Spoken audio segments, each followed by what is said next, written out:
Hello everyone, it's Justine. Today I am going to show you how I am making one card using only 2 stamps.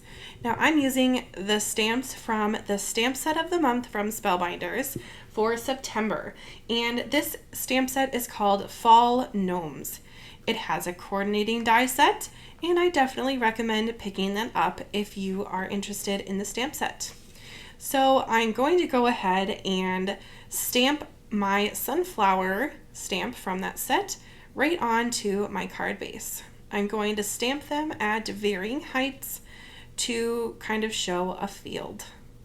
I'm not sure why, but the top part of this stamp is cut for some reason, and the top part of the flower is not showing up very nicely, but I will just take a black marker and fill it in very soon. To stamp that image, I used my VersaFine black ink, and it has a little bit of stick to it, so it is perfect for heat embossing, which is exactly what I plan to do. I'm going to use some clear embossing powder, and basically this just gives a shine to my black ink.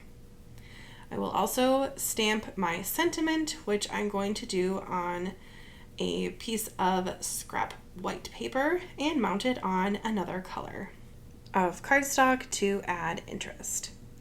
But I'll just grab some white paper and stamp that sentiment and heat emboss. Stamping with one image multiple times is one of my favorite ways to stretch a stamp set because it looks more like a scene card without having to do a whole bunch of die cutting, and it works for me. And these sunflowers are so darn cute. So it's now time to color them up. I'm going to use green or G7 for my leaves and basically color the whole leaf with this color. This is just to get kind of a base color down on all of the leaves, and then I will go in with a darker green to add a little bit of shading. The dark green that I'm using is YG67.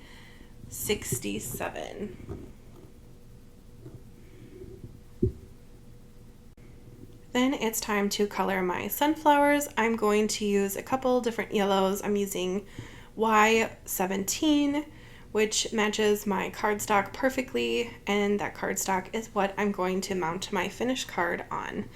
So it's kind of a fun way to choose your Copic colors. If you know what cardstock you're using on your card, it kind of helps to coordinate and make everything look more like a finished product.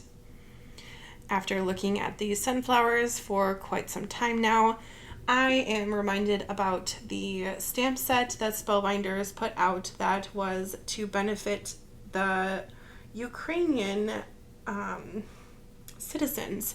So I might have to make a card with these sunflowers from the stamp set and the stamp set that says the road to peace is paved with sunflowers, because it's a very nice stamp set and it benefits people who truly need some help during these trying times.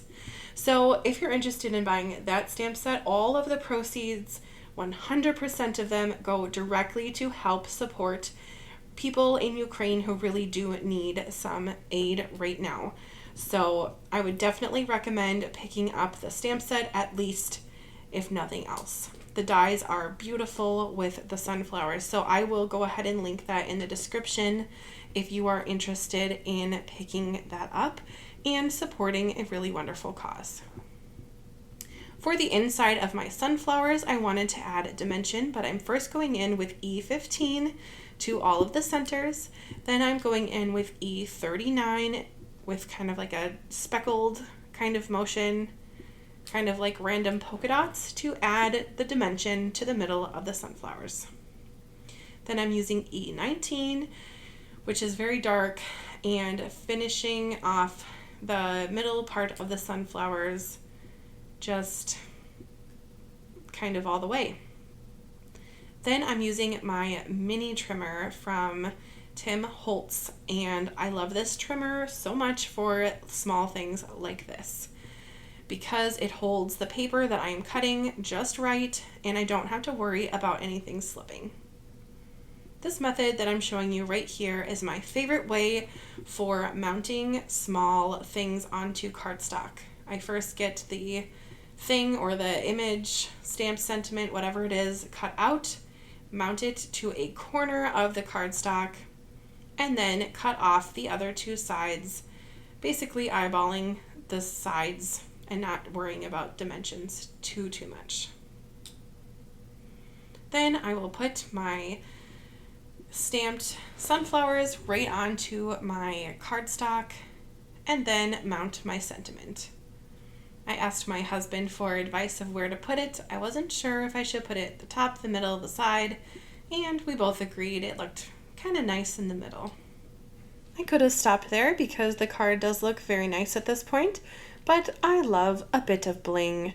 So I went ahead and grabbed my bling basket. Yes, that is what I'm calling my embellishment basket, my bling basket. It's full of wonderful sparkly things that make my heart so happy.